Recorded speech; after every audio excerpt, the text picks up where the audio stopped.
datang ke another episode of Sembang Tepi Pentas bersama saya Atira Aiman sebagai host anda. I hope you guys are doing great today. So untuk pengetahuan semua, episod Sembang Tepi Pentas kita akan bersiaran di YouTube channel Kerabat Kebudayaan UiTM Terengganu. So pada mana-mana korang yang belum subscribe tu, make sure tekan dulu button subscribe tu untuk tak terlepas mana-mana episod Sembang Tepi Pentas. So untuk hari ni kita ada dua tetamu istimewa untuk korang, iaitu Nick dan Husna. So korang boleh perkenalkan diri korang dulu. Apa update ke kembangan terbaru? Hai, nama saya Kausa Husna. Okay, biasa orang panggil saya Una je. And ni partner saya untuk malam ni. Okay, saya Nick Nomai Sarah. Boleh panggil Nick je. And kita orang daripada Part 5. Kos apa lah? BA244. Yeah, Operation Management. So korang lagi berapa semester kat sini? Satu lagi. Satu tu lah intern. So Ah, last lah kat so campus. maksudnya sem depan start intern lah. Ya, betul. Okay, faham. So apa korang punya maksudnya first week, kita dah lepas first week, sekarang tengah second week. First week korang punya ni macam mana? Korang punya experience awal-awal masuk ini macam mana? Is it okay ke ataupun sem ni agak mencabar sikit ke macam mana? Awal-awal ni macam okay lagi kan. Just slow and steady Hmm. lagi kan. So sebab tak ada lagi assignment berat-berat. So plus kita orang ni satu kelas. Satu kelas. Semua sama je.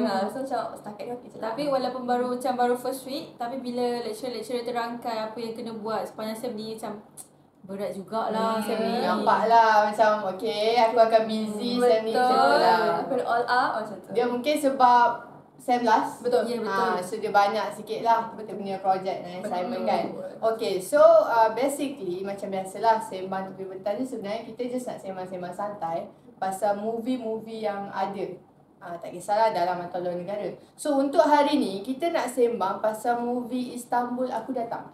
Korang pernah tengok tak ataupun pernah tahu tak pasal movie? Pernah. Of course. Itu wajib Itu Ah. kalau tak tahu tu cerita ni best kot. dia Sebab memang famous. cerita ni pernah viral waktu dia keluar. Maksudnya pernah famous lah macam yang cakap. betul. Pada tahun pengeluaran dia lah, tahun 2012 macam tu, arahan Bernard Shauli. Pada aku cerita ni famous. Mungkin atas beberapa faktor lah. Tapi apa yang aku faham bila aku tahu cerita ni adalah Dian adalah seorang Malaysian girl. Dia pergi ke Istanbul untuk jumpa boyfriend dia, which is nama Azad, yang dilakonkan oleh Tomo. And Dian tu adalah Lisa Surani. Betul. Okay, lepas tu dia pergi ke sana dengan niat dia buatlah macam planning supaya boyfriend dia tu akan propose dekat dia. Betul. Maksudnya macam okay, kalau aku buat ni mungkin nanti dia akan propose kat aku macam tu lah. But then bila dia sampai kat sana, ada banyaklah benda-benda yang happen kepada Dian and even relationship orang sendiri, which is dia berjumpa dengan seorang lelaki Malaysia juga apparently, yang bernama Haris, dilakonkan oleh Betul Kusyari. So kalau daripada perspektif aku, cerita ni bukan sahaja diorang mempertengahkan cerita percintaan, walaupun itu yang macam fokus kan, kita boleh nampak terus. Tapi the side dia aku boleh nampak pasal friendship juga. Itu kalau Betul. Kalau korang pula macam mana? Apa perspektif korang terhadap cerita Istanbul Aku Datang? Maksudnya sama je macam pandangan kau. Sebab dia ada juga friendship dekat dalam tu. And maybe dia tunjuk juga suasana dekat sana juga. Faham? Betul-betul. Ni bagi aku sama je lah. Basically kita boleh tengok memang dia fokus kepada ada percintaan, ada persahabatan, tapi ada juga dia tunjuk budaya kan, budaya kat Istanbul. So dia macam dia 360 darjah overview of the Istanbul itself. Bukan setakat jalan cerita tu sendirilah dia nak Betul. So aku rasa Bernard Shauli ni sangatlah orang kata bijak lah, ataupun kita boleh tengok daripada segi dia punya sinematografi ataupun dalam penceritaan dia. Bukan sahaja dia cerita pasal yang macam Nick cakap tadi, pasal percintaan apa semua, tapi dia juga mengetengahkan apa yang ada dekat sana. Betul. Which is itu adalah salah satu benda yang aku rasa membuatkan cerita itu sangatlah menarik. Betul. Dan aku rasa dia worth the apa orang kata, the hype tu. Betul. So tadi Nick ada sebut pasal budaya. So kita nak start dengan kita dive in sikit apa budaya yang Nick cakap tu.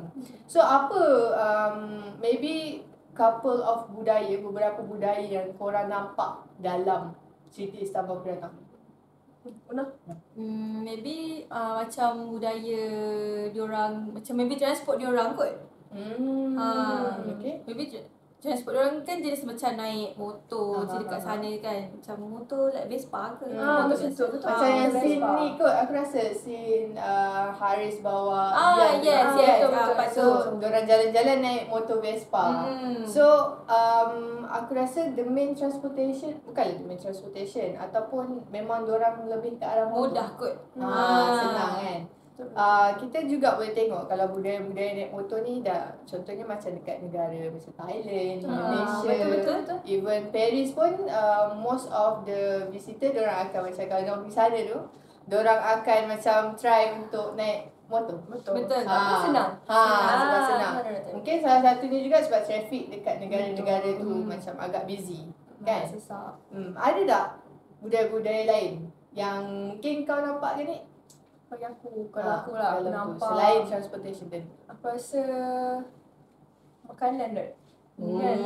Makanan ni kalau kita nak, kalau kita nak sembang makanan ni dekat setiap negara sangatlah berlainan. Betul. So apa kau punya opinion dekat makanan yang Kalau aku tengok kan ada juga scene dalam cerita tu mana si Lisa Sohani dia makan shawarma. Walaupun kita memang selalu dengar dah, kita macam familiar kan shawarma apa semua tu, kunafa. Tapi dari cerita tu kita tahulah shawarma ni memang daripada Istanbul. Sebelum ni daripada negara-negara betul. Eastern Betul.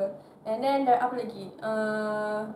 Maybe kalaupun dia tak cerita banyak dalam Istanbul tu, kita sendiri kat Malaysia pun kita boleh tengok apa makanan yang datang kan daripada belah sana ke sini. Contoh kalau zaman sekarang ni ada kunafa. Maksudnya kita boleh dapat makanan diorang tu dekat negara kita juga. Betul. So kau rasa kalau pada aku kan, kalau tanya aku, benda tu berlaku ataupun the availability of makanan diorang kat negara kita berlaku, mungkin salah satunya adalah sebab kita ada macam-macam exchange. Betul. Exchange culture ataupun cross culture, sama ada daripada pertukaran student ataupun kahwin campur.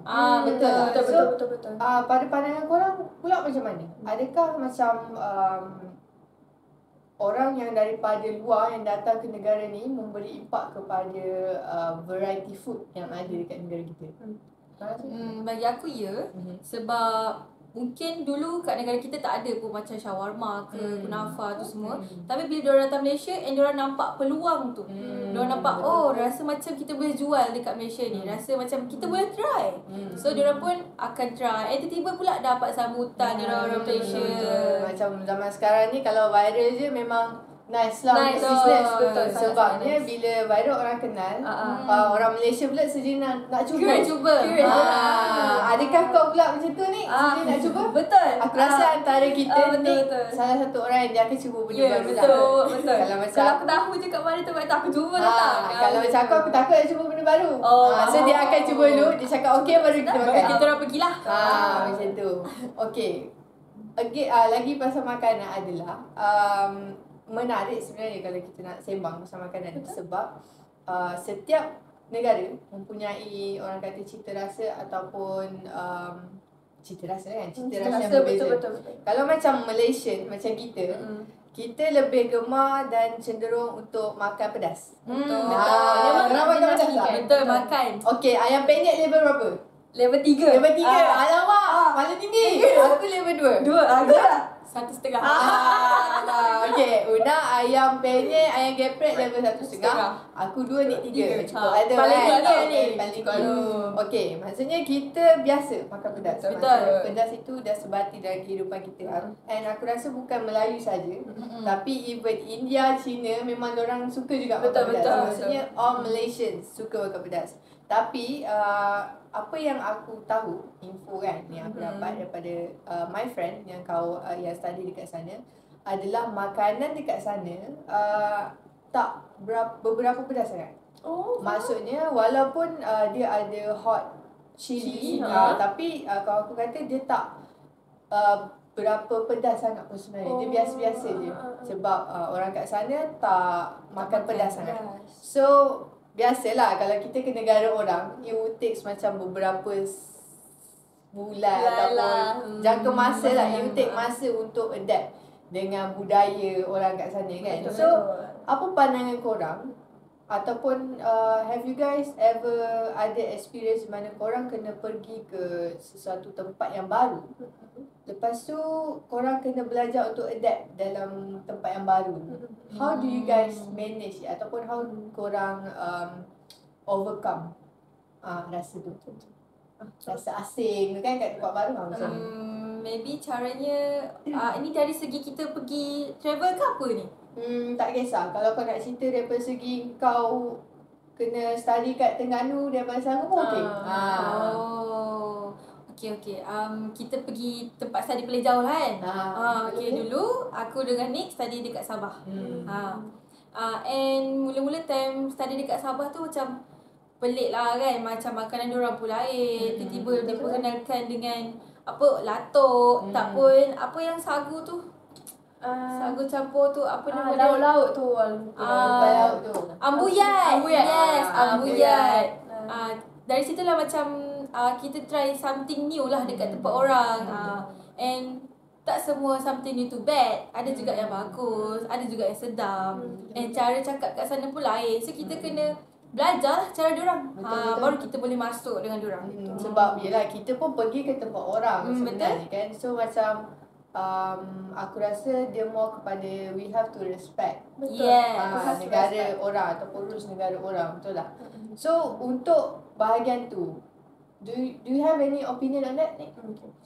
Kalau bagi aku lah kan, kita contoh macam kita ada makanan kita sendiri which is kita sangat love dan kita sangat bangga lah. Contoh nasi lemak. Betul. Everyone know. Okay, everyone know sebab our nasi lemak. Okay, kalau sebut je pasal nasi lemak, diorang sangat Indonesia nasi lemak macam tu. Betul. So same goes dengan negara diorang. Okay, contohlah Istanbul ni itself. So kita sebagai outsider, okay, tak kisahlah kita student ke, kita tourist ke masa tu, kalau kena dengan tekak kita, okey lah. Tapi kalau tak kena dengan tekak kita, kita tak payahlah nak memburukkan ke, kita tak payah nak mempersoalkan taste diorang. Sebab apa, kita pun datang dari luar, kita kena saling menghormati lah antara satu sama lain kan. Zaman sekarang pun orang macam suka viral kan. Betul. Kadang-kadang betul tekak awak rasa tak sedap. Betul. Tekak orang lain mungkin sedap. Betul. So sebab kalau soal cita rasa ni, it depends on diri sendiri sebenarnya. Okay, kalau kita cerita pasal nak adapt ke tempat yang baru tadi kan, aku pernah ada experience tau. Macam dulu masa aku awal-awal masuk Dungun, aku asal Selangor lah kan. Aku asal kat Selangor. Aku tak pernah pergi Pantai Timur. I see. Okay, and then tiba-tiba degree aku kena masuk Dungun, which is Terengganu. Untuk aku adapt dengan orang kat sini adalah pada awalnya susah. Sebab satu, aku susah nak catch up diorang punya dialect. Faham. Betul. Sebab awal-awal tu, waktu aku first sem aku masuk sini, aku biasalah dekat UiTM Dungun ni kan ada van kunyit.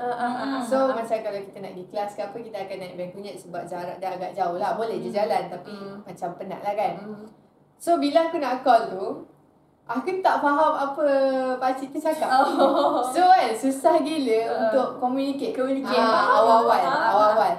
So bila lama-lama, bila dah biasa, bila we give it time dalam sebulan 2 macam tu, kau faham. Kau dah faham. Betul. So untuk mungkinlah tips aku untuk orang-orang yang baru masuk ke tempat baru tu kan, I think you guys just have to give it a time. Betul. Untuk biasakan diri korang. Sebab lagi-lagi kalau belajar kan, belajar korang kena ada dekat situ untuk jangka masa yang lama. Contoh macam 3 tahun. Korang berapa tahun? 2 tahun je. 2 tahun. Macam 2 tahun lama juga. So kalau korang macam resist the culture kat situ, ataupun macam keep on rasa macam aku tak boleh ni, aku tak suka lah macam tu kan, benda tu perjalanan tu akan jadi sukar. Korang tak akan enjoy every moment masa korang kat tempat tu. Betul. I mean like bila kita ada kat negeri, even negara ke negeri orang, just enhance, orang kata embrace the culture. Embrace the culture. So sepanjang korang kat Terengganu je lah kan, aku nak tanya, tempat-tempat mana yang korang dah pergi melawat? Oh, Ha. kalau kat Dungun ni dah rasanya semua tempat jelajah Dia dah pergi, dia dah pergi. Okey okey. Dah habis segala segala kedai dua kopi ni. semua kau dah pergi kan. semua dah rasa. Betul. Lepas tu paling tu pun pergi KT kan. KT KT. selalulah kan. Jalan-jalan apa semua tu. Lepas tu kita pergi Drawbridge kan hari tu. Betul. Pasar Payang. Yes. Sembayang. Banyak tu juga Pulau kita dah pergi Bandar. sebenarnya. Betul. Lagi-lagi yang tepi-tepi laut tu kan. Betul. Best. Aku pun pernah pergi Pulau Redang dengan family. Maksudnya banyak je sebenarnya tempat-tempat yang menarik juga Betul. dalam negara kita yang sebenarnya kita tak tahu dan kita boleh explore. Betul. Sesama juga macam Istanbul aku datang ni. Bila dia pergi ke sana, orang kata the benefit ataupun peluang yang dia ada untuk explore tu tinggi. tinggi. Dia sangatlah menarik. Sana dah cantik. Sebut pasal cantik. Ini kita nak cakap ni sebut pasal cantik. Dekat sana, kalau aku tengok dalam cerita ni, dia banyak tunjukkan tempat-tempat yang cantik tau. Selain daripada makanan, budaya tadi kan. Contohnya yang aku nampak dalam tu adalah Masjid Hagia Sophia. Masjid Hagia Sophia. Sangatlah besar dan cantik gila kat dalam tu. And apa yang aku tahu, dulu masjid tu merupakan gereja. Church. Betul. And then dia tukar jadi mosque, museum dan kemudian masjid balik. So apa korang punya pandangan terhadap masjid tu ataupun korang ada another info yang menarik yang kita boleh share tentang masjid tu?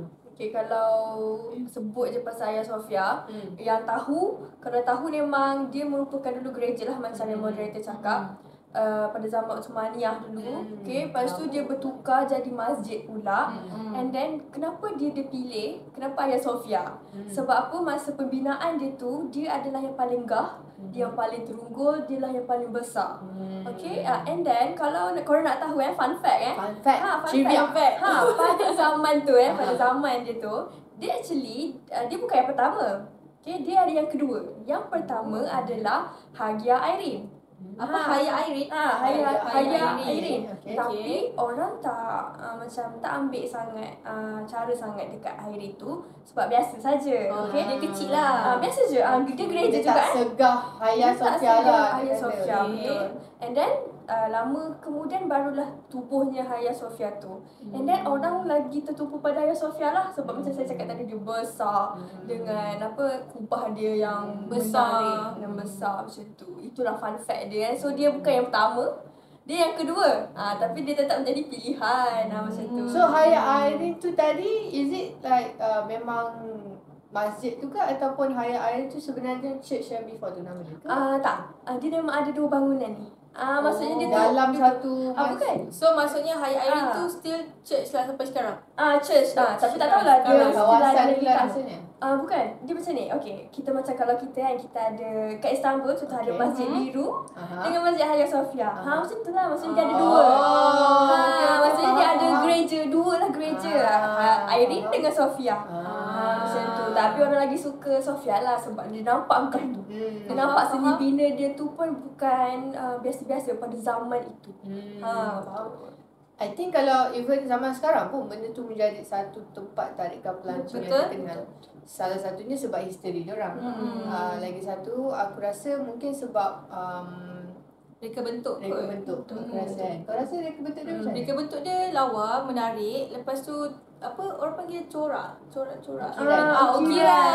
Ukiran binaan dia pun cantik. Tambahan dekat atas masjid tu dia tutup dengan kain kan? Sebab dulu kan tu church. So atas tu macam patung ke? Macam Ada simbolik time church dulu. So diorang Yalah. tutup guna kain putih yang ada tulisan Allah dan Muhammad. Aku rasa itu bagi untuk menghormati pertukaran tu lah sebab dah jadi masjid kan sekarang. So instead of diorang macam Ubah suai. atau musnahkan balik, diorang still embrace history tu, which is yang before this adalah sebuah gereja. Tapi sekarang dah berubah jadi masjid. Cumanya diorang tutup untuk menghormati. Betul. Kan? Okey, selain daripada masjid, dekat sini kita ada nampak dalam scene yang Beto Kusyari ataupun Haris bawa Dian jalan-jalan tu, yang ujung-ujung sikit kan. Dia ada bawa Dian pergi ke macam pasar.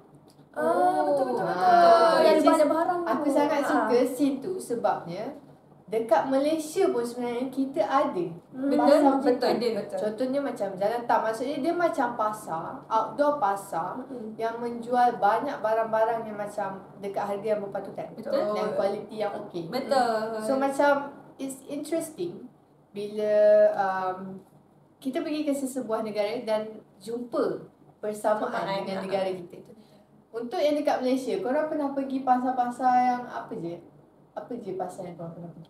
Yang macam serupa dengan pasar dekat sana yang namanya Mahmud Pasar. Makmur Pasar. Wajib lah kan. Macam wajib lah benda kita pergi tempat ni. Macam Jalan Tar lah. Macam Jalan Tar. macam bos kita cakap tadi kan. Betul. Jalan Tar. Sebab kat situ pun dia selalu cari baju raya, tudung ke. Sebab kat situ barang pun nak kata murah sangat pun taklah murah sangat. Actually, Tapi affordable berpatutan. lah. Yes. Usually memang macam kau cakap wajib lah. Memang setiap kali raya ke ataupun kau nak ada event, contoh kenduri kahwin ke apa, memang even mak aku sendiri akan ajak pergi ke Jalan Tar. Lagi-lagi macam kalau macam bulan puasa tu kan, banyak gila barang-barang baju raya yang diorang jual sampai tengah malam. Betul. Memang ramai lah orang datang Jalan Tar. Ramai gila, bukan setakat baju, handbag, kasut, apa lagi, makanan, semua ada kat situ kan. Kau pula ni, kau pernah pergi pasar yang macam tu dekat mana? Kalau aku lah, aku kan datang dari Kuantan Pahang. So apa yang aku tengok kat Kuantan Pahang tu ada tempat dia, nama dia macam Serambi Teruntung. So basically kat situ mostly lah malam diorang akan buka booth macam-macam lah. Ada makanan, ada baju, semua merangkumi. Dia macam night market juga. Panjang Night lah. market. Panjang. And then kadang-kadang kalau diorang tak ada event, akan ada event juga. Contohnya masa tu lapang lah. Maksudnya dia bukanlah start malam juga. Cumanya kalau memang tak ada event, daripada pihak luar ke event luar akan buat juga kat tapak tu. Memang dia macam tapak untuk Perniagaan perniagaan. Betul. Kalau itu pasar yang macam senang nak dapat barang-barang biasa harian kan. Kalau kita nak sebut kalau turis dia datang negara kita and dia nak tengok barang-barang yang mungkin traditional related dengan kita punya negara, traditional semua. Satu tempat yang aku tahu adalah Central Market. Yes. Dia macam indoor tapi pada masa yang sama dia bukan shopping mall. Betul. Dia macam market yang dalam indoor. So dekat situ adalah jual macam-macam batik lah, ada keychain, Ada bunga.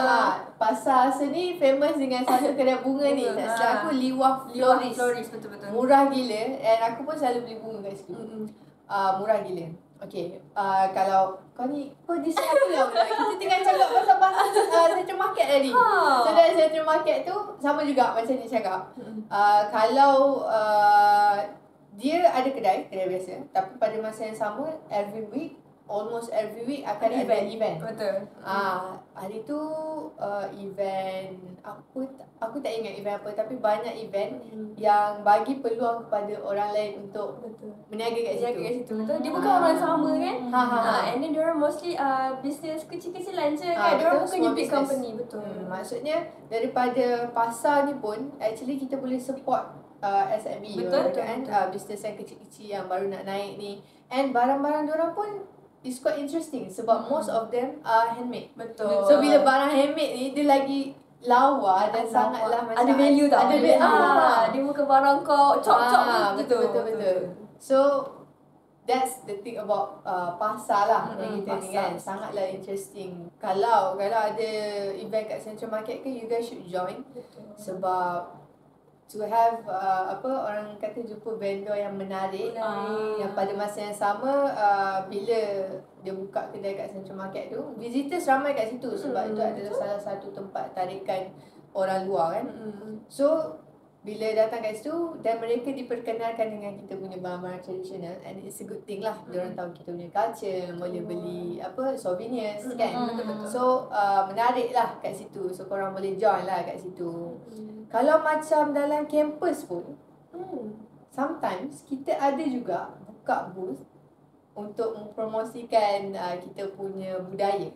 Betul. Kan? Macam hari tu under unit kebudayaan kita ada buat macam kita buka booth Tapi dekat meja tu kita letak congkak, Alat permainan ah, tradisional. alat permainan tradisional. Lepas tu kat belakang ada mannequin baju, baju tradisional, Iban, Sarawak semua kan. So it's a good thing sebenarnya kita explore kan negara orang ke ataupun bila kaca tu sendiri dekat ada kita explore benda tu. Sangatlah menarik sebab macam Malaysia pun dia kaya dengan budaya. Betul. Banyak je budaya kat Malaysia ni. Banyak sangat. Betul. Okay, so dah sebut-sebut pasal budaya ni, kita baliklah sikit kat budaya kan. Okay. Boleh. Apa pandangan korang terhadap negara-negara yang orang kata sangatlah strict terhadap diorang punya bahasa? Ataupun negara-negara yang sebenarnya mengangkat bahasa diorang sendiri. Contohnya maksud aku macam bila kita ke negara diorang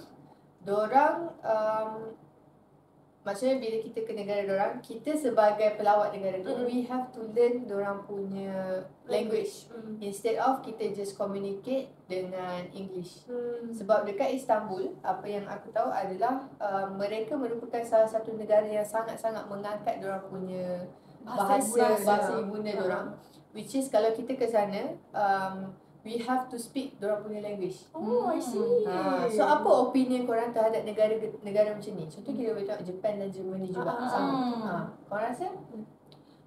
Bagi aku ada pros and cons lah kan benda ni. Okay, kalau macam pros dia, diorang dapat menjadikan bahasa negara diorang tu bahasa utama diorang. So maksudnya bahasa diorang tak jadi ketinggalan zaman lah. So semua orang dapat belajar dia punya bahasa.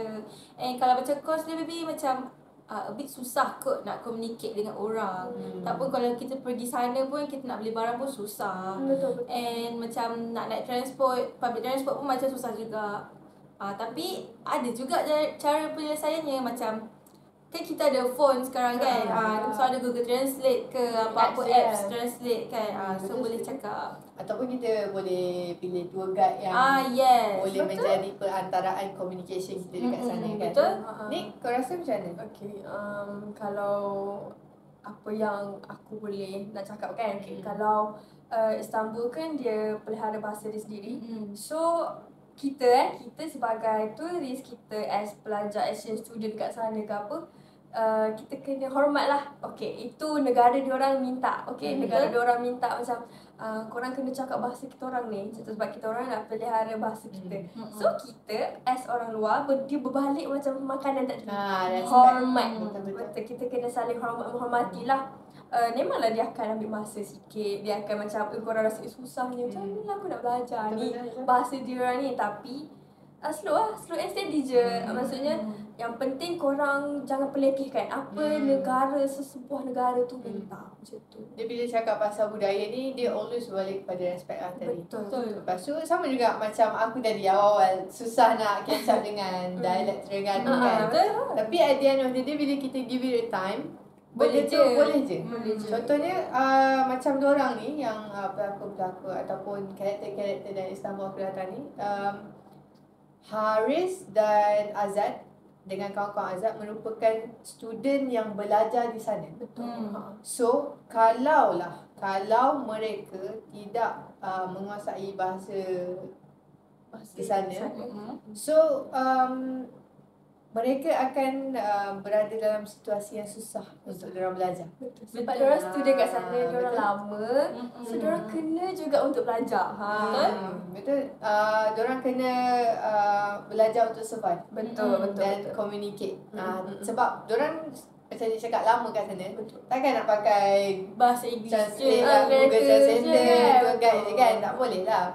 So pada aku pun benda tu adalah satu perkara yang bagus bila kita preserve bahasa sendiri kan. Macam dia cakap supaya dia tak ketinggalan zaman ataupun tak hilang daripada kita punya budaya ataupun negara. Okay. Let's go to culture student pula. Kalau kita tengok macam aku cakap tadi, diorang adalah student dekat sana kan.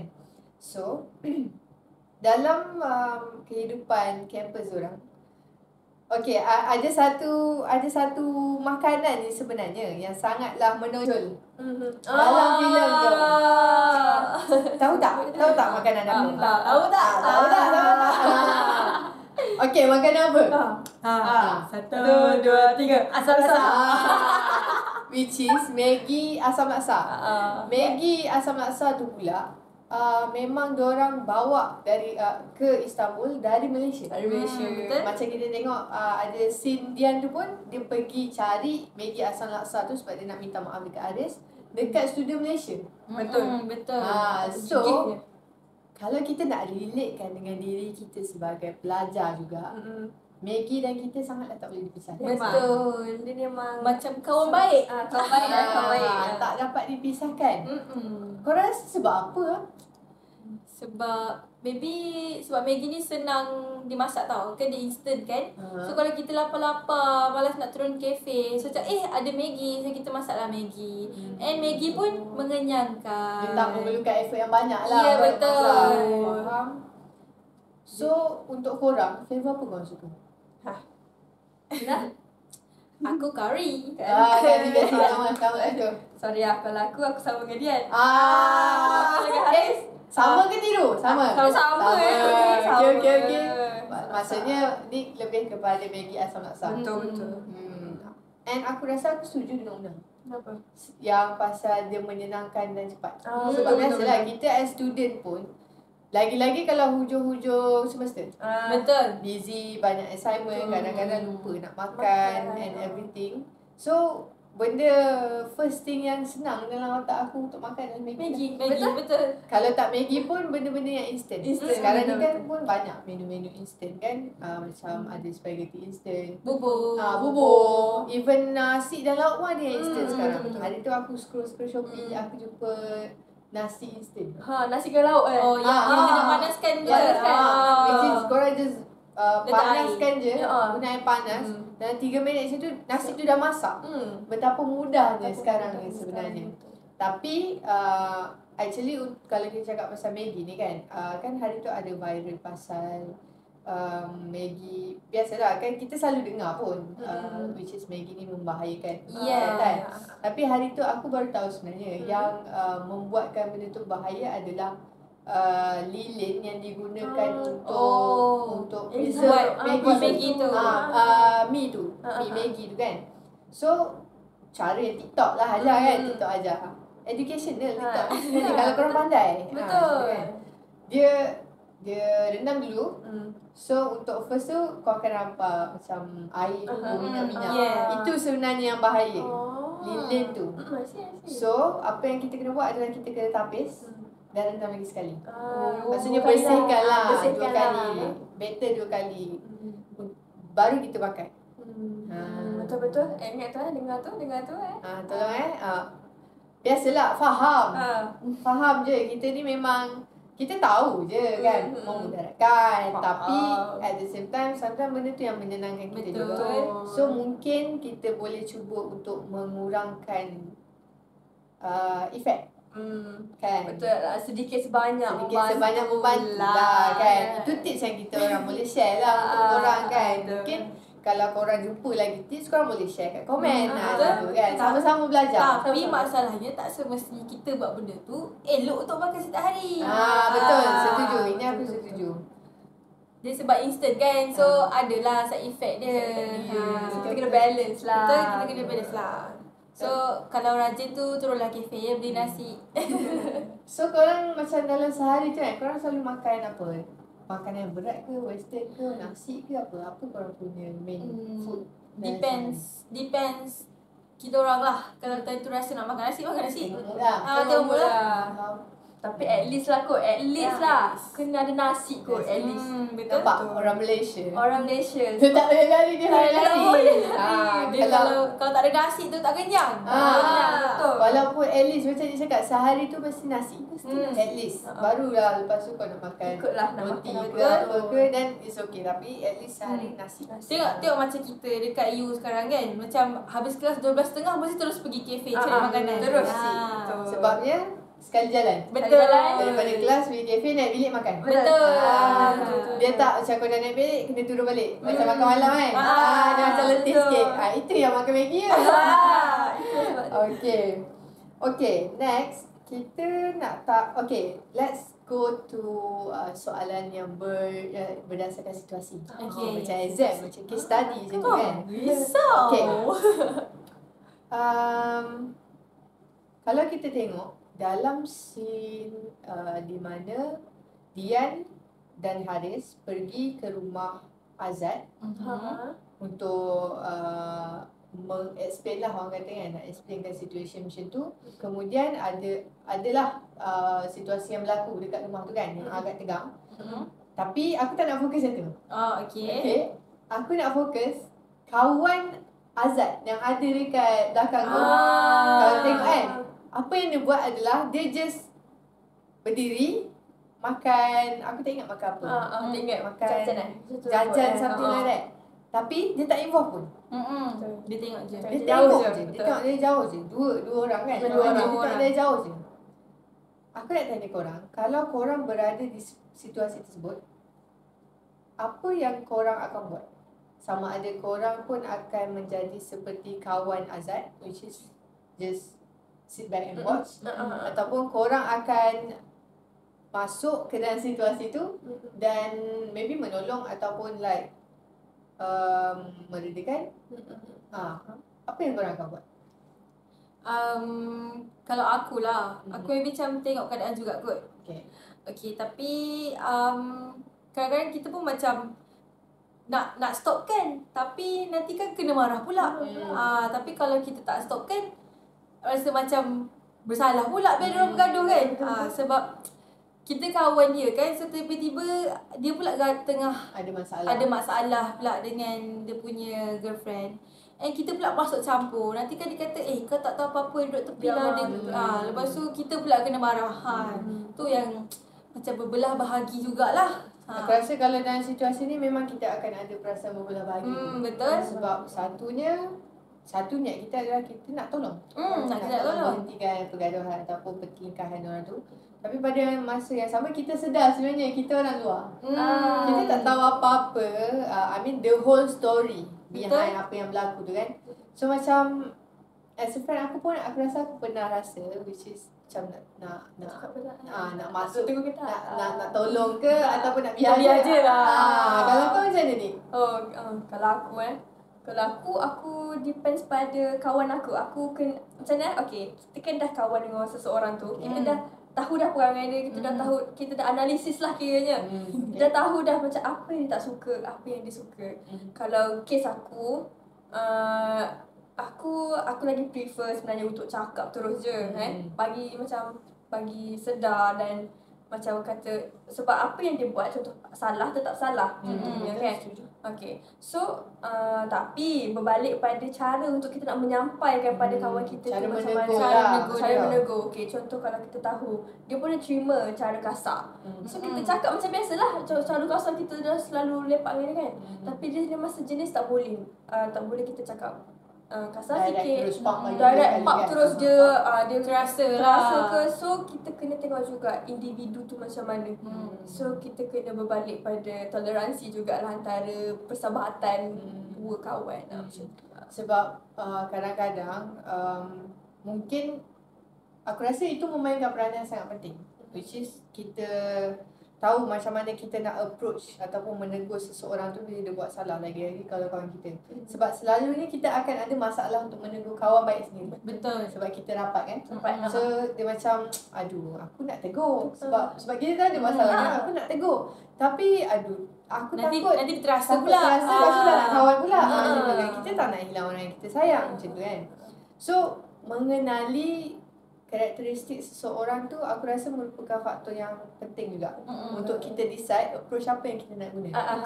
Macam dia cakap tadi, sama ada kita boleh direct straightforward dengan dia macam aku rasa apa kau buat ni salah ni, macam straightforward, ataupun kita kena berlapik sikit dengan dia ataupun macam mana. Sebab kadang-kadang kalau kita tersalah approach, maksudnya kita berkasar dengan maksudnya kita straightforward dengan orang yang tak boleh terima, dia akan macam second guess kita punya niat menegur tu apa sebenarnya. Kan dia akan macam mempersoalkan kau tegur aku ke kau nak malukan aku ke, contoh kan, let's say kan, ataupun kau tegur sebab apa ni. Bila kita menegur, we have to know sebenarnya kalau kita dah rapat kan. So bila orang tu tegur, sebenarnya kita boleh tahu orang ni tegur based on sebab dia sayang kita ataupun sebab dia memang tak suka kita. Betul. Satu tips yang macam aku pernah dengar lah, aku pernah baca quotes ke ataupun orang beritahu aku ingat, adalah bila kita tegur, ya betul, kita apa orang kata, jangan pandang siapa yang menegur. Tapi pada masa yang sama, we have to know orang yang tegur kita tu adalah orang yang sama ada dengan kita masa kita susah, ataupun maksudnya bila kita susah kita cari dia untuk advice ataupun tidak. Sebab kadang-kadang kita still kena be careful and have boundaries, sebab kadang-kadang orang ni dia nak tahu je sebenarnya apa yang jadi dengan life kita. Tapi dia just simply nak tahu. Dia bukan nak tolong kita ke apa kan. So we have to pandai pilih kawan. Betul. So dalam cerita ni pula kita boleh tengok kalau nak soal persahabatan adalah antara Dian dan Haris. Apa pendapat korang tentang value yang ditunjukkan oleh Haris sebagai seorang kawan kepada Dian? Korang rasa karakteristik Haris sebagai kawan ni macam mana? Haris ni dia seorang yang bagus lah, bertanggungjawab. And dia jaga Dian tu. Macam contoh lepas Dian gaduh dengan boyfriend dia tu, kan dia bawa Dian jalan-jalan. Dia bagi advice dekat Dian. Dia macam maybe dia tak nak Dian fikir kot pasal benda yang dah berlaku time tu.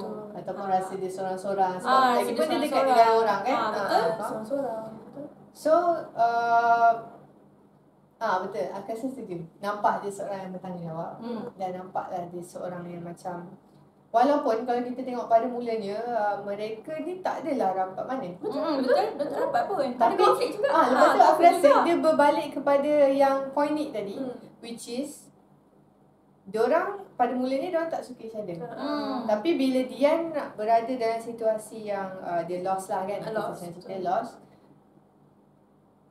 Haris dia tahu nak approach dia macam mana. Betul. Instead of dia still macam tarik muka dengan Dian, dia tak buat macam tu. Sebabnya dia tahu sekarang dia perlukan someone. Betul. So dia menjadi figure tu. Betul. Kalau kau pula ni, kau rasa value apa yang karakter Haris dibawa? Haris. For me kalau ikut pandangan aku keseluruhan cerita ni aku rasa pengarah dengan penulis skrip Bernard Chowley dengan Rafidah Abdullah ni, dia sangat bijak untuk mengatur watak dan jalan cerita ni sendiri tau. Okay? Kita boleh tengok susunan tu, jalan cerita pada mulanya kita tengok Azad dengan Dian dulu. Okay, macam kita tengok dia orang dah hero dan heroin macam ni. Tapi bila dah tengah-tengah nak masuk dah ujung-ujung, kita boleh tengok Haris pula dengan Dian. Okay, dia macam ada dua cerita macam tu. Cerita ni bukan hanya mengangkat satu watak je sebagai orang ni, tapi dia blend. And as Haris pada mulanya memang macam cakap tadi lah, konflik, gaduh, bermasam muka dan sebagainya, salah faham apa-apa. Tapi at the end kita boleh tengok lah macam mana Haris ni seorang lelaki yang walaupun baru kenal, tak sampai pun 2 minggu, tapi dia rasa hormat juga kepada dia sebagai seorang wanita. Betul. Okay, wanita yang berada dalam situasi yang lost begitu. So aku rasa macam berbalik juga, bertanggungjawab dan sangat aku rasa kalau kita kalau aku dalam situasi tu, aku jumpa seorang lelaki yang macam Haris ni, aku rasa macam sangat-sangat bersyukur dan aku rasa tak sangka lelaki macam ni wujud lagi. Tak faham. Okay.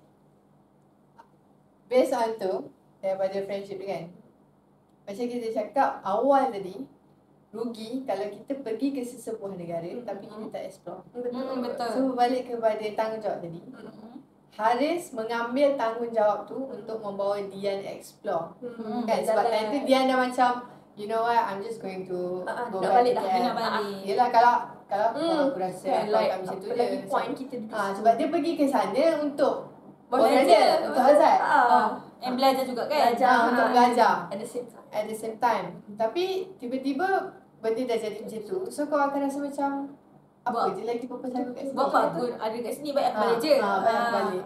So betul lah apa yang Haris cakap, which is biarlah dia bawa dia jalan-jalan sebab rugi kalau dah sampai sini tapi awak tak pergi pun tempat-tempat yang menarik. Betul. Sebab dia ada minta Azad bawa dia. Tapi Azad kan busy macam tu kan, tak sempat nak bawa dia. So Haris ni yang mengambil tanggungjawab tu untuk bawa dia. So daripada situ dia pun start macam feel okay balik. Betul. So korang rasa adakah penting untuk seseorang mempunyai kawan yang macam tu? Maksudnya tak kisahlah kawan ataupun family, tapi secara overall support system sebegitu bila kita berada dalam situasi dia. Rasanya perlu. Okay. Sebab bila kita dah apa panggil breakdown, kan. So kita dah tak tahu nak cakap kat siapa, dah tak tahu nak cerita dekat siapa. Kalau kita pendam seorang lagi sakit. So bila kita ada someone yang untuk kita boleh cerita, so kita cerita kat dia, and dia pun dengar, dia pun boleh respons dengan bagi kata-kata positif dekat kita. Dia bagi nasihat dekat kita, dia tenangkan kita. So dekat situ maybe boleh kurangkan sikit lah kan, and boleh tenangkan kita macam tu lah. So rasanya memang support system adalah sangat penting ya dalam setiap hidup semua orang. Betul. Setuju? Ni? Sebab apa kesambung kan? Sebab kita ni saling support each other Betul. Contoh, dia macam kita ni saling melengkapi. Contoh kalau aku kelebihan ini, engkau kelebihan ini, tapi aku tak boleh apa yang kau lebih tu. Jadinya kita bergabung bersama dan kita jadi support system to each other. Betul. Itulah yang mewujudkan friendship or relationship, tak kisahlah. Antara keluarga ke kawan ke, itu yang membuatkan bonding tu ataupun dia punya tu value tu lagi kuat macam tu. Okay, so based on Istanbul aku datang ni juga, kita boleh tengok lah dia berjaya lah. Dia berjaya. Betul. Okay, pengarah dengan penulis skrip ni sama lah. Dia sangat-sangat berjaya lah menunjukkan sisi-sisi lain di mana walaupun dia ada titik lemah dia, okay, ada titik lemah dia, tapi ada juga seseorang hadir tanpa dijangka pun, tak adalah dirancang pun, datang untuk support dia. Betul, setuju. Value tu sebenarnya yang macam aku sendiri appreciate gila-gila dalam sebuah friendship is when bila kita dah kawan lama kan, basically secara generally speaking kita akan catch up sebenarnya perangai masing-masing macam mana. Betul. Ataupun kelebihan dan kelemahan setiap kawan kita tu macam mana, termasuk dia terhadap diri kita. Kan kita akan perasan sebenarnya, oh aku lebih kepada ni, tapi dia tak boleh. Instead of kita macam judge dia ataupun downkan dia, we can choose untuk sama-sama. Betul tak? Macam okay, kau tak reti buat A, tak apa. Aku reti buat A, aku boleh tolong kau, ajar kau. Ataupun sama-sama buat. Bagi okay kan? Oh, tapi dia tak reti buat B. Kan? So tak apa, A pula cover. Macam tu. Benda-benda tu menjadikan sebuah persahabatan tu lagi berkualiti. Betul. Instead of kau just berkawan lama tapi korang tak take mengambil masa pun untuk orang kata notice perbezaan ataupun kesamaan yang korang ada supaya korang boleh melengkapi ataupun macam kita rasa dipergunakan. Kan kita akan dapat rasa lah, contoh kalau kita rasa friendship kita ni berkualiti ke tak kan. Kalau tak betul tu, kita akan dapat rasa kita ni dipergunakan. Betul. Macam tu. Jadi tu kita tak nak lah kan. Kita tak nak. Pada zaman sekarang ni, aku rasa benda tu tak patut dah. Dah tak relevan dah untuk kita nak buat. Lagi-lagi kalau kau dah meningkat dewasa, patutnya kau lagi matang untuk membuat keputusan segala apa benda lah yang dia kau lagi nak. best sebenarnya bila we do it together. Betul. Sebenarnya sama-sama macam Dik cakap tadi, melengkapi. Maksudnya contoh macam sekarang kita buat podcast ni kan, saya mungkin kelebihan saya host kan, Imran kat belakang tu mungkin kelebihan dia teknikal. Teknikal. Yang betul-betulkan kamera, tengah jaga laptop. Maksudnya bila kita bekerja sama, kita dapat buat Hasil dia. hasil Kita dia. dapat hasil dia. Itu sangatlah menarik aku rasa. Sama juga kalau macam kita dalam kelas kan, ada orang yang lebihnya subjek ini. Betul. Ada orang yang lebihnya subjek ini. So bila kita macam ajak macam kita tahu kita tak okey kan subjek ni, so kita approach orang. Kita tanya, boleh tak tolong ajar ni kan. So bila sama-sama berjaya ni dia rasa best tau. Betul. Kita tak walaupun rasa penat, seorang kan, faham tak? Kita tak rasa seorang. walaupun penat, walaupun rasa susah kan, tapi benda tu is orang kata bearable. Betul. Ringan sikit untuk kita menjalani journey tu. Betul. So as student pun marilah kita ya sama-sama menghidupkan semangat support each other tu. Betul. Sebab lain orang kata background. Kita tak tahu apa yang jadi dalam life orang kan. Betul. So it's so macam refreshing untuk tengok keadaan itu di mana macam kita sama-sama nak berjaya sama-sama. Betul. Macam tu kan. Okay. Next is situasi. Kita baru masuk situasi kedua. Ada situasi lagi? Ada case study ni pun. Case study. Kebat ni, kebat. Okay, next kita nak sebut pasal jenayah komersial yang ditunjukkan dalam cerita ni, di mana bila Dian ke sana, dia nak cari satu rumah sewa. Lalu orang yang konon-kononnya mengaku dia adalah tuan rumah sewa tu, dia cakap rumah ni tak ada orang. Kan tiba-tiba Haris balik. So kat situ dia start bertelingkah lah apa semua tu kan. So pada zaman sekarang ni aku rasa jenayah komersial ni dia dah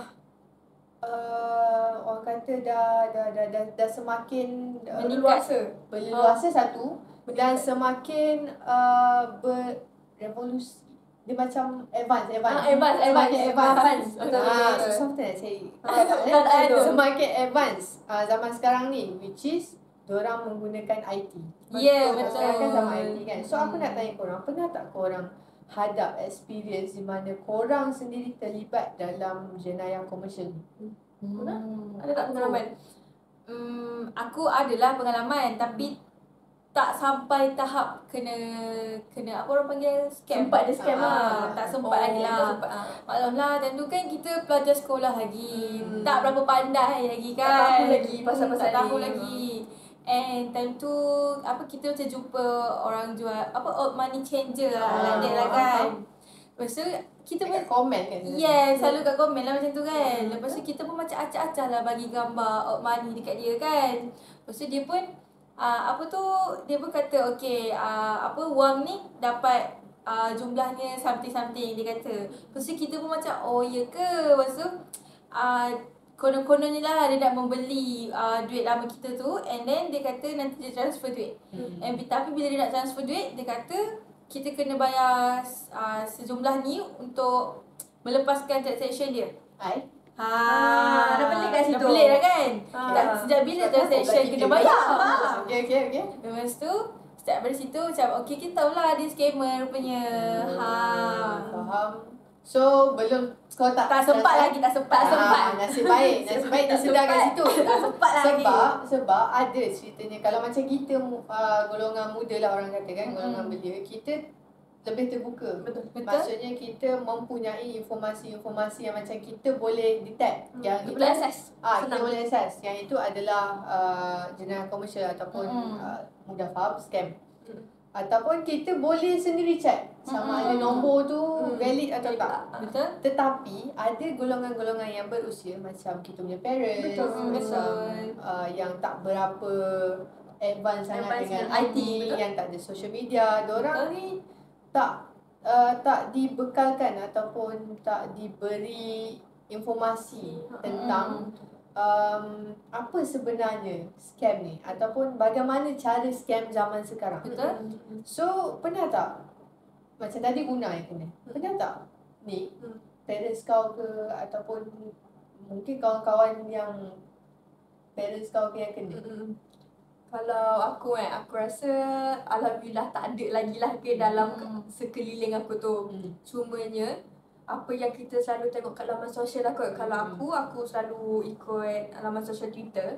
So kat situ banyak sangat kes-kes daripada dia bukan setakat main dengan mesej je tau. Kadang-kadang dia main dengan institusi atas juga, tertinggi. Okay, contoh BDRM, dia main mahkamah. Selalu juga dapat Betul, call kan. selalu juga. Jadinya benda tu kalau kita tahu dah, kita dah aware dah. Ngarut je ni. Tapi untuk golongan macam moderator cakap tadi kan, yang berusia, dia orang dah akan fikir dia akan, istilah dia macam agak takut lah, ataupun agak cuba mahkamah call kan. sebab contoh benda yang dia cakap tu memang dah buat, contoh pasal tanah ke, diorang ada tanah ni, lepas tu diorang dah fikir dah macam mana nak buat ni, lepas tu diorang tak pun saman. Lepas tu macam tu. So for me, aku rasa pendapat aku, anak-anak tak kisahlah cucu ke apa, kena main peranan. Okay? Betul. Educate, bagi info dekat parents. At least forward lah info tu dekat parents kan. Macam tu. Selalu kan ada tips dekat WhatsApp kan, dia orang bagi jangan tekan link ni, jangan percaya ni. Kau minta korang tolong forward sekali. Betul. Sebab kesian sebenarnya bila macam kalau kita letak tempat kita kat tempat orang kan.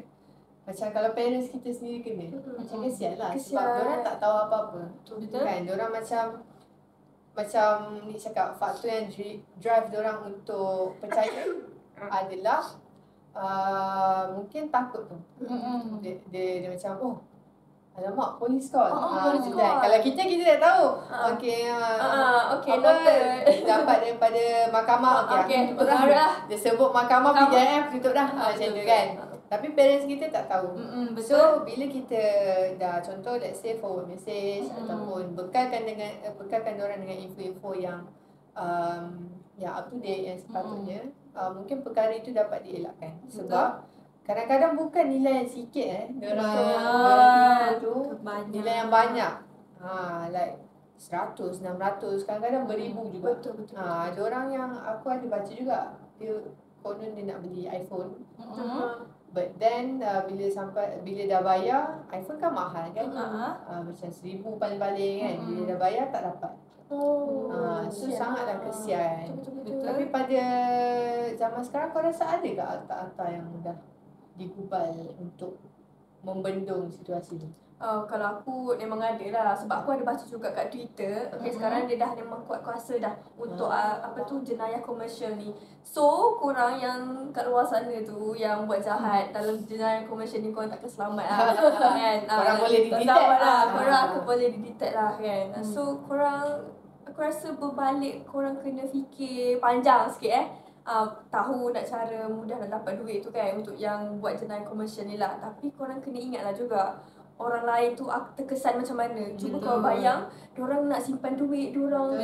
Diorang kerja semata-mata, lepas tu simpan duit, lepas tu kena dengan korang kan. Macam tak baik. Okay, kalau dalam konteks ni kita boleh cakap kifarah terwujud kan. Korang kena ingat, kalau korang selamat kat dunia ni, korang takkan selamat kat sana kan. So korang kena fikir panjang lah. Setuju. Bagus sebenarnya. Kejap. Berbalik pada Tira kata tadi ada main link-link kan. So macam kita student pun kena selalu aware lah. So macam student-student kat luar sana kan, biasa kan kita selalu dapat link bantuan banyak juga kat Telegram tu. Betul. So janganlah main tekan je link tu kan. Nampak bantuan, tekan. Kita tak tahu pun link tu secure ke tak. Biasalah zaman sekarang lagi zaman-zaman macam kita memang memerlukan duit kita. Dia turun kan. So obviously maybe some of us mungkin tak terasa sangat. Mungkin mereka datang daripada golongan yang orang kata berkemampuan. Berada lah. Tapi untuk golongan-golongan yang kurang berkemampuan, benda tu menjadikan faktor untuk diorang tekan lah. Betul. Sebab macam yelah, diorang desperate for the money sebab nak makan apa semua kan. So macam Una cakap tadi, we should all be aware lah and be educated supaya betul kita memerlukan, tapi kalau kita tahu benda tu sebenarnya merugikan, we should avoid lah, elak lah sebelum kita yang rugi lagi banyak. Betul. Okay, next is dalam Istanbul aku datang ni, dia banyak karakter. sebenarnya kita boleh tengok. Sama ada main lead ke, ataupun second lead ke, ataupun pelakon sampingan ke, pembantu ke, banyak. Tak kisahlah daripada pelakon Malaysia sendiri ataupun pelakon yang diorang ambil sebagai pelakon penduduk kat sana. Pelakon Istanbul. So dalam banyak-banyak tu kan, dalam banyak karakter tu, karakter mana satu yang memberi impak kepada korang, yang menonjol dan memberi impak kepada korang? Semestinya lah Haris. Dengan Haris. Betul. Betul. Sebab kalau kita tengok cara apa Haris dalam cerita tu pun, kita nampak dia seorang yang sangat bertanggungjawab lah, macam kita cakap tadi kan.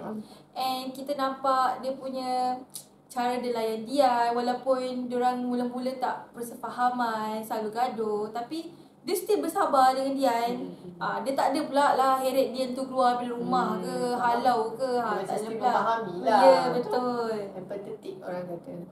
Okay, kalau ni pula? Kalau aku akan pilih Dian lah. Sebab apa, okay? Dari perspektif aku lah kan, aku rasa Dian ni, watak Dian sendiri ni dipilih memang sangat tepat oleh Lisa Surhani, okay? Dia macam sangat-sangat sesuai dengan dia. And then kita boleh tengok juga dalam cerita ni, Dian ni seorang yang sangat berdikari. Okay, dia datang seorang diri. Okay, daripada KL ke Istanbul untuk jumpa Azad, untuk belajar 3 bulan. Bukan semua orang berani nak kena orang sendiri. Betul. And then for me juga, Dian ni dia macam ada watak yang special. Bagi aku, dia nak kata dia gedik dalam cerita ni, dia tak gedik. Tak gedik pun. Tapi dia ada watak istimewa yang kita rasa. Even kalau aku rasa kalau zaman sekarang ni Beto dengan Lisa Surhani digabungkan, aku akan rasa ingat lagi Istanbul Aku Datang. Betul lah. Ada satu cerita diorang berlakon, cerita baru. Tapi maafkan saya tak ingat tajuk dia. Tapi memang scene diorang bersama, masak sama-sama. And memang dekat komen pun orang cakap orang still teringat scene diorang bersama time Istanbul Aku Datang. Kalau nak cerita, tapi hari tu aku nampak Pak Mak Western kot, dia buat TikTok. Tapi dia remake scene diorang gaduh pasal asal. Tapi aku tak ingat sama ada diorang pakai produk diorang sendiri ataupun apa kan. Tapi scene tu. Betul. So bila macam dia cakap, bila kita tengok tu dekat komen memang ramai, si Istanbul Aku Datang. Maksudnya karakter tu masih hidup sampai ke sekarang. Orang ingat cerita tu. Betul. Okay, sama ni. Dia tak habis. Dia lah. Okay. And then kita boleh tengok lagi dia punya impak tu sampai sekarang lah kan. Tak kisahlah Dian ke Haris kan. Which is cerita ni 2012 betul. Okay. Tapi sampai sekarang 2023 ni impak dia. Even yang kami 2001 lahir ni pun kita orang masih tengok.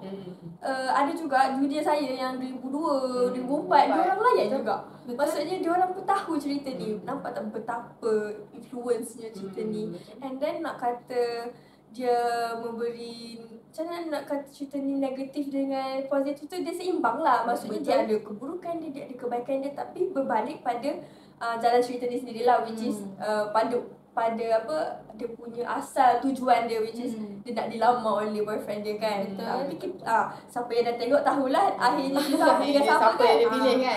Macam tu. So siapa tak tahu tu tengoklah. So aku nak kata Dian ni memang sangat special lah, dan Lisa Surhani sangat memainkan impak yang besar untuk watak Dian tu sendiri. So macam ni cakap impak dia sampai sekarang kan. So I guess the film ni sebenarnya timeless. Betul. Cara maksudnya ada filem di mana kalau kita tengok lagi on 10 tahun akan datang, benda tu akan macam kita tahu ni shoot dulu. Betul. Ini shoot tahun mungkin 19 19 something kan. Tapi movie Istanbul ni bila aku tengok apa yang aku rasa macam dia baru shoot. Betul. Sebab daripada segi kualiti, dari segi cinematography dia, daripada segi plot dia pun. Plot dia bukan sejenis plot yang macam kisah percintaan yang biasa. Betul. Dia ada macam kita bincangkan tadi, macam kita sembang tadi. Ada plot twist dia bukan yang macam orang kata cringe. Lepas tu ada another value yang dia add selain cinta, which is friendship. And benda-benda tu sebenarnya aku rasa yang menyebabkan cerita tu relevant. Betul. Untuk jangka masa yang lama. So okay, Boleh lega? Dah habis dah. Boleh lega? Lagi dah. Untuk soalan-soalan tu dah habis. Oh, dah habis dah. Tapi Ada ada tapi. Kita sabar dulu kan. Kita nak tengok lama-lama kan. Sabar dulu. Okay. Kita akan jump into next segment. Okay. Which is kita panggil dia rapid fire. Rapid fire. Familiar tak? Apa tu? Okay. Apa tu? Rapid fire ni kalau nak senang kita faham adalah permainan dia macam kita main this or that. I see. Which is kita orang akan saya akan bagi korang 2 pilihan jawapan dan korang hanya boleh memilih salah satu. Satu je. Salah je? Salah satu je. Satu. Guna pilih oh. Jangan. Tak boleh. tak boleh. Tak boleh ya. Boleh. Syarat dia tak boleh. Okay. Okey. Salah satu daripada 2 jawapan tu dalam masa 10 saat. Saat dah. Okey. Ready? Ready. Okey. Soalan pertama. Okay. Home country atau luar negara? Home country. Home country. Betul kan? Laju. juga. Anak Malaysia. Anak Malaysia. Bangga. Bangga. Rupanya darahku. Okey. Maggi atau ramen? Maggi. Oh. Okey, Maggi. Okey. Roommate yang sekepala ataupun yang buat hal sendiri? Sekepala. Juga. Okey. Next is kunafah atau shawarma? Shawarma. Diorang tiru jawapan lah aku rasa. Aduh. Diorang sangat tiru jawapan. Sebab Mengangan. Mengangan. Ya, betul. Sebab kunafah tak silap aku dia kecil. Comel je. And then dia manis sikit kan. Dia manis. Dia more ke dessert. Faham. Okey. Malaysian cuisine ataupun Arabic cuisine? Malaysian. Oh, lidah Melayu, lidah Malaysia. Melayu. Kena pedas. Okey, makanan Malaysia apa yang kau suka? Nak Okey, bagi 3 lah, 3. Okay. Yang kalau korang pergi overseas tu kan, korang akan rindu. Masak lemak cili api. Sedap. Lagi sedap. Ya Allah. Sedap. Connect. Okey, lagi. Kalau aku suka ni ikan patin masuk tempoyak. Yes. Sedap. Nampak tak? Masak lemak cili api daripada Negeri Sembilan. Tempoyak? Tempoyak daripada Pahang. Anak cantik Pahang. Okay, satu lagi. Satu lagi. Sambal sotong atau sambal udang. Sambal kerang ke? Sambal kerang. Oh, sedap juga. Ya sama-sama. Orang yang allergic seafood can relate. Sorry. Okay, ni apa lagi? Tak ada. Dia bila sembang pasal makanan tu menarik. Tapi memang aku rasa yang masak lemak cili api tu tadi bila kita pergi mana-mana pun dia macam Sedap je. jadi dia ada pedas. Yes. Pedas sangat sedap gila. Okay. Duduk seorang ataupun beramai-ramai? Ramai-ramai. Wah, kali ni jawapan dia berbeza. Okay, dia berbeza. Okay, kita perlukan explanation. Explain.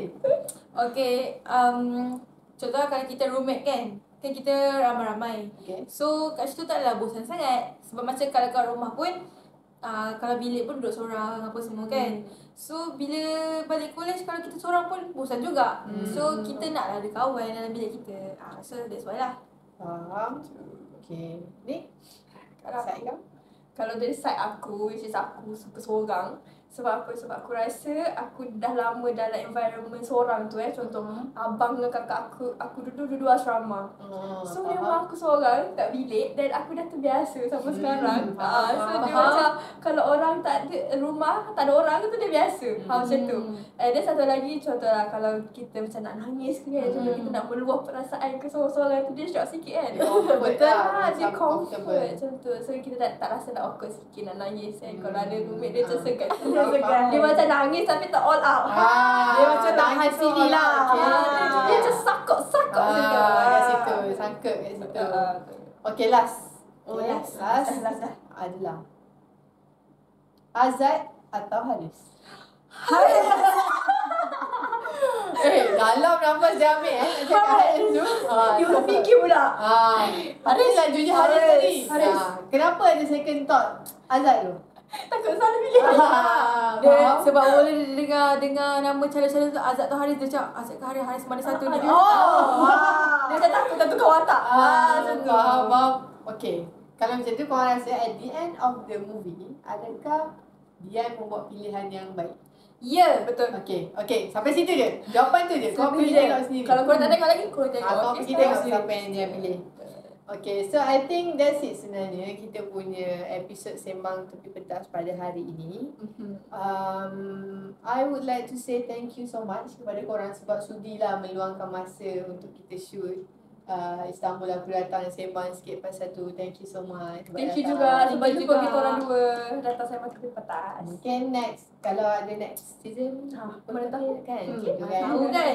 Komen. Kita nak kita orang. So korang ada apa kata-kata terakhir ataupun korang nak buat conclusion ke untuk apa yang kita sembang tadi ke? Silakan. Based on conclusion apa yang kita dapat pada movie ni lah kan. Kita kalau jadi orang tu, jadilah orang yang bertanggungjawab, orang yang bagus, orang yang selalu positif. Sebab kalau kita dah negatif, dia mesti sakit. Kita mesti akan sakit. So and kalau ada kawan kita ada problem, kita tolong dia. Janganlah kita tengok je dia kan. Yang mampu tu kan. Ya betul. Contoh macam kita pun dekat college kan. Contoh kalau roommate kita pun satu kos dengan kita. Macam aku dengan Nick kan. And then Nick tak faham satu subjek ni. So aku faham. So aku akan tolong Nick. Same goes kita sebalikkan ni. Aku tak faham, Nick tolong aku. Macam tu. Okay, Nick. Toleransi lah. Yeah, toleransi. Betul. Okay. Kalau aku overall point of view tu kalau bagi aku kita boleh tengok cerita ni dia memang memberi impak daripada pelbagai aspek lah. Macam awal-awal tadi kita bincang persahabatan, Betul. percintaan, dan walaupun kita berada dalam titik yang paling bawah dan kita rasa macam sebab kita tak ada siapa-siapa dalam lost. Aku rasa at the end of the day kita kena reda dan macam mana tak semua yang kita nak kita dapat. Belajar menerima lah. Belajar menerima dan tak yang kita rancang akan terlaksana kalau bukan dengan izin dia. Betul. So macam orang kata dalam pepatah Melayu ni macam kumbang bukan seekor kan, bunga bukan sekuntum. So kita move on dan kita cuba tengok daripada perspektif yang berbeza dan lebih positif Kita cuba abaikan negative vibe tu. Kita cuba sebab apa? Sebab kita ni hidup panjang lagi kan. InsyaAllah kalau umur kita panjang lagi kan, jadinya future ahead tu kita kena future depends on us. Bukan orang lain, bukan boyfriend kita, bukan family kita. Kat tangan kita sendiri. So for me kita kena berdikari dan kita kena belajar lah untuk macam mana nak hidup dalam dunia yang memang semakin mencabar sekarang. Betul, setuju. Aku setuju dengan korang berdua. Terima kasih atas nasihat-nasihat itu. Aku harap korang pun take note supaya kita boleh sama-sama improve diri kita semua. Kan? Sebenarnya bila kita tengok cerita ni, kita bukan sekadar tengok. Betul. Kita boleh orang ambil kata iktibar, belajar daripada mungkin kesalahan yang diorang buat yang tak ulang. And apa yang baik tu kita ambil. Tapi apa yang tak baik dalam movie tu kita jadikan sebagai iktibar dan improve untuk jadi lebih better. So I think itu je episod kita pada hari ni. And aku nak ingatkan korang, pada korang yang belum subscribe lagi, make sure korang tekan button merah kat bawah tu button subscribe tu supaya tak terlepas next episod Sembang Tepi Pentas. On sekali notification tu supaya bila kita orang post dapat noti. So korang boleh tengok. Okay, so jangan lupa tune in, subscribe channel UiTM, Kerabat Kebudayaan UiTM Terengganu. Okay, so we'll see you guys in the next episode. Bye.